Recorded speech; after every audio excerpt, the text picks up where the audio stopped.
Olá, sou o Luciano Amarelo, sou ator profissional desde 1995. Iniciei a minha formação na Academia Contemporânea de Espetáculo, uma escola profissional no Porto. Formei a seguir o Teatro Bruto, foi uma companhia que durou durante alguns anos na cidade do Porto, no país, e entretanto extinguiu-se. Também tive formação na École Jacques Lecoq, que é uma escola em Paris, especializada na área do teatro, do movimento, da criação, onde formam não só atores, mas autores e encenadores. Também tive o privilégio de ficar lá a trabalhar com uma companhia de dança-teatro. Fiz outras formações e ao longo da minha carreira eu fui sempre fazendo vários tipos de formações para poder especializar-me mais numa área ou na outra. No fundo, a minha experiência tem sido num teatro profissional muito conectado, muito ligado com o teatro físico, que usa muito, essencialmente, o corpo, porque tive essa formação específica nessa escola em França.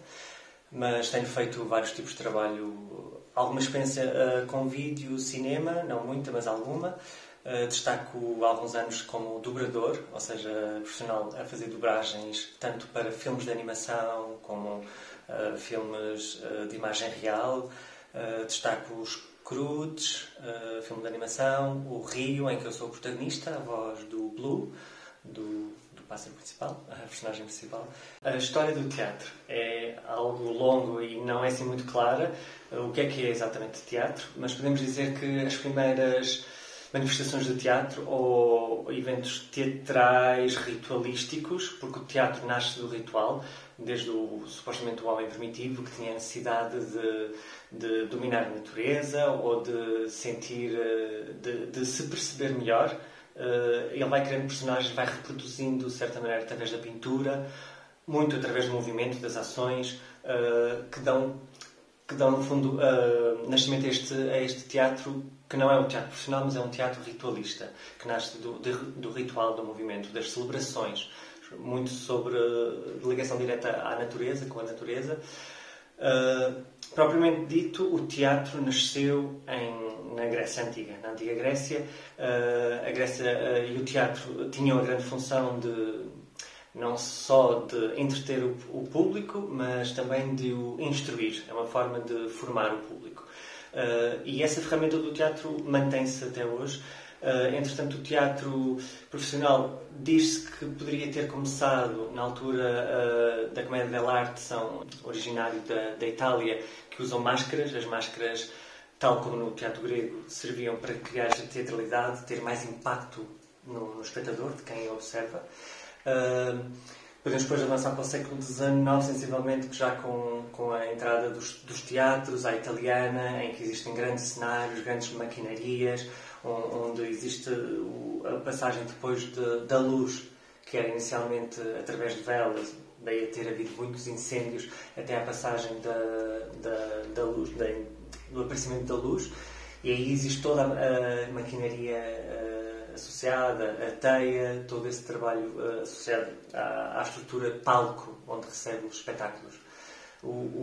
A figura do teatro assim mais conhecida é o teatro à italiana, que é mais ou menos os teatros que a gente conhece, os teatros nacionais.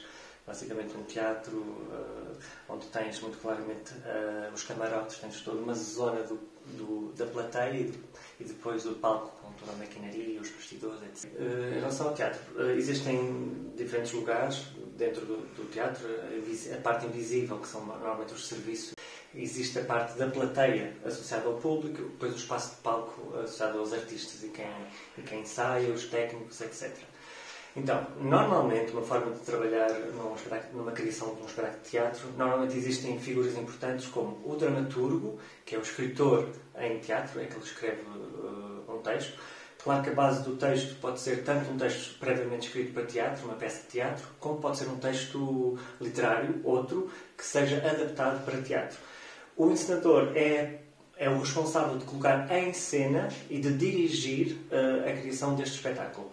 É o responsável muitas vezes por dirigir também os atores, havendo também a função do diretor de atores, que é aquele que dirige o ator, apoiando na criação da personagem, no seu decorrer, no seu trabalho. Existem o elenco, que é o conjunto dos atores, que fazem parte daquela produção artística, e existem, por exemplo, o cenógrafo, que é o responsável por criar a cenografia, que é o espaço onde vai decorrer a ação dessa peça, desse espetáculo de teatro. Existe o iluminotécnico, por exemplo, o sonoplasta, que são responsáveis por criar tanto a luz como o som, chamam-se também desenhadores de luz. Na criação do espetáculo, no início dos ensaios, muitas vezes começamos reúne-se toda a equipa para nos conhecermos e lê-se a proposta do espetáculo. Se for uma peça de teatro, a gente lê e já com uma distribuição prévia ou uma distribuição dos papéis que pode ser posterior. Isso muito depende da clareza de quem está a dirigir, se quer já algo muito específico ou se permite que as restantes pessoas da equipa sejam também co-criadores, que tragam as suas ideias. Normalmente, hoje em dia, as coisas não são tão rígidas como há uns tempos atrás, em que um senador dizia o que o ator tinha que fazer, dizer, como dizer. Agora, existem muitos trabalhos de criação coletiva, em que as pessoas co-criam esse espetáculo, mas a direção, o responsável final é o encenador. O figurinista, que é o responsável por criar o figurino, que é um termo muito específico no teatro. Figurino é a roupa que tu vais vestir para a personagem. Depois existem os adereços, que são os objetos de cena, os quais tu utilizas. Pode ser algo que é manipulado pelo ator e muitas vezes também faz parte do figurino, mas que já é um adereço, já não é algo que se veste, é algo que se pode manipular. Existia uma figura que está a desaparecer, que é muito interessante, que é o ponto, que é o responsável por superar o texto quando o ator não sabe. Por exemplo, nos teatros nacionais, ainda me lembro de haver mesmo uma caixinha, era uma caixinha onde um ator estava lá embaixo, ou de cabeça saída, às vezes escondido, supostamente escondido, que ia superando o texto para atores mais velhos. Eu lembro-me de haver alguém a superar o texto ou era Rui de Carvalho, ou era Eunice Munhoz, exatamente, com o problema da memória, né?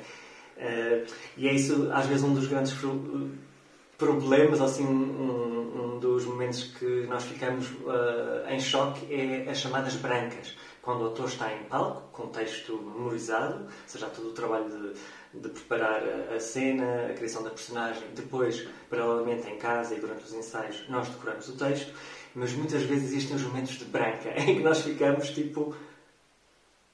desaparece o texto, ou por nervosismo, ou por ansiedade, por alguma razão. Já me aconteceu isso. E às vezes é um bocadinho complicado perceber o que é que eu já tinha dito, o que faltava dizer, porque nós não estamos sozinhos em cena, nós estamos em contra-cena. Contra-cena é exatamente dar a nossa deixa, passar a nossa deixa, o nosso texto ou a nossa ação a outro ator, e o ator terá que depois responder fisicamente, verbalmente. Às vezes, então, as coisas mais complicadas são esses imprevistos das brancas, que não se preparam. O teatro é uma das artes chamadas uma das artes de palco ou artes vivas, ou seja, que depende, antes de mais, da vossa vinda. Ou seja, não havendo uma plateia, não havendo espectadores, não existe espetáculo. Ao contrário de um vídeo ou de uma escultura, que ela existe na mesma, independentemente do olhar dos espectadores. Então é uma arte viva, que depende exclusivamente do olhar do público, é efêmera, só acontece exatamente como vocês a veem uma vez. Então é um privilégio de estar a ver um objeto artístico e humano, de certa maneira, que são feitos por pessoas, que acontece ao vivo no presente. O teatro é uma arte viva que só acontece indo ao teatro. Não fiquem influenciados por teatro na televisão, porque isso não é teatro, isso é teatro filmado, ou seja, não tem nada a ver com uma arte viva que acontece à vossa frente, com pessoas vivas que se mexem, que falam com vocês e que precisam dessa partilha. É uma partilha. E é uma maneira também de vocês terem acesso a outras informações que não teriam se não fossem ver um espetáculo. É outra maneira de vocês verem, por exemplo, obras, peças de teatro, até textos que não são teatrais, mas que são transformados em palco de uma maneira muito mais interessante. Ou seja, vocês podem ter acesso a obras que não precisam depois de ler, podem simplesmente vê-las, ouvi-las e senti-las. É uma arte total. Agradeço este momento de partilha, espero que a gente se cruze por aí e até breve.